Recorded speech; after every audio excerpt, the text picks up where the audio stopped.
Hello everyone, welcome back to my another blog. ভাবছো তো যে রাত্রিবেলা কোথায় যাচ্ছি? না, এটা রাত্রিবেলা নয়, এটা অ্যাকচুয়ালি ভোরবেলা।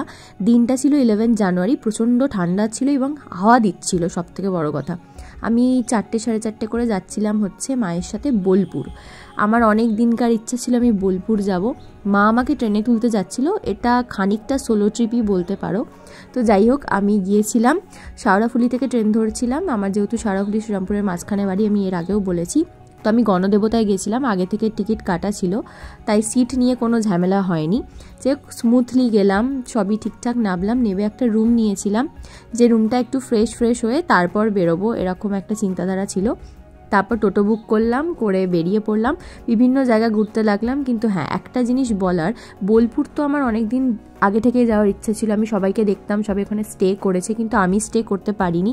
আমি যেদিনকে গেছি সেই দিনকেই ফিরেছি রাত্রিবেলা। তো ওই টাইমে যতটুকু আর কি দেখা হয়েছে, এই যে ছাতিম ট্রি দেখেছিলাম, তারপরে এখানে একটি সাজঘর না জলঘর জানি না, যাই হোক। কিন্তু একটা দুঃখের বিষয় কি, করোনার পর থেকে নাকি এইগুলোতে আর ঢুকতে দেওয়া হয় না। আমার প্রচণ্ড খারাপ লেগেছিল। তারপর সব থেকে যেটা আমার ভালো লেগেছে, সৃজনী শিল্পগ্রাম, মানে বোলপুরের, ওটা আমার সব থেকে কেন জানি না ভালো লেগেছে। জায়গাটা ফটো মানে ভালো আসে সে তো অবশ্যই, কিন্তু বিভিন্ন প্রত্যেকটা স্টেটের, প্রত্যেকটা রাজ্যের ট্র্যাডিশন, প্রত্যেকটা রাজ্যের কালচারকে এখানে তুলে ধরেছে। ইভেন আমি এই যে এনাকে দেখে ভেবেছিলাম এটা একটা আসল, মানে এতটাই সুন্দর লাগছিল। তারপরে গিয়ে হট করে দেখলাম না। তারপরে বোলপুরে একটা স্পেশালিটি রয়েছে, এই যে বাউল গান, সেটা সবাইকেই ডাকে, টানে। তো এই যে এনাকে দেখছেন, এনার সাথে সবাই ফটো তুলছিল এবং ফটো তুললে আবার টাকাও দিতে হচ্ছিল। তো সৃজনী শিল্পগ্রামে আমি অনেকটা সময় কাটিয়েছি। তারপর তো বিভিন্ন জায়গা ঘুরেছি।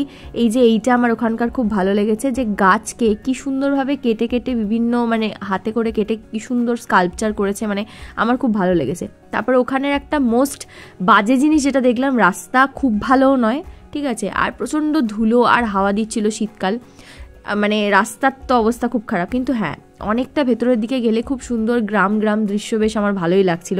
সারাক্ষণ এই শহরের মানে এত আওয়াজ গাড়ির থেকে, ওখানে বেশ ভালোই লাগছিল ওইটুকু টাইম। তারপরে কঙ্কালী তলায় গেলাম। তারপরে এই যে কোপাই নদী, আমাদের ছোট নদী চলে আঁকে বাঁকে, বৈশাখ মাসে তার হাঁটু জল থাকে, এইটার যেন একদম অ্যাপ্রোপ্রিয়েট লাগলো। তারপরে এই সব কিছু সেরে বাড়ি ফিরে এলাম। ভালো লাগলে like, comment, share and subscribe my channel. Tata, by.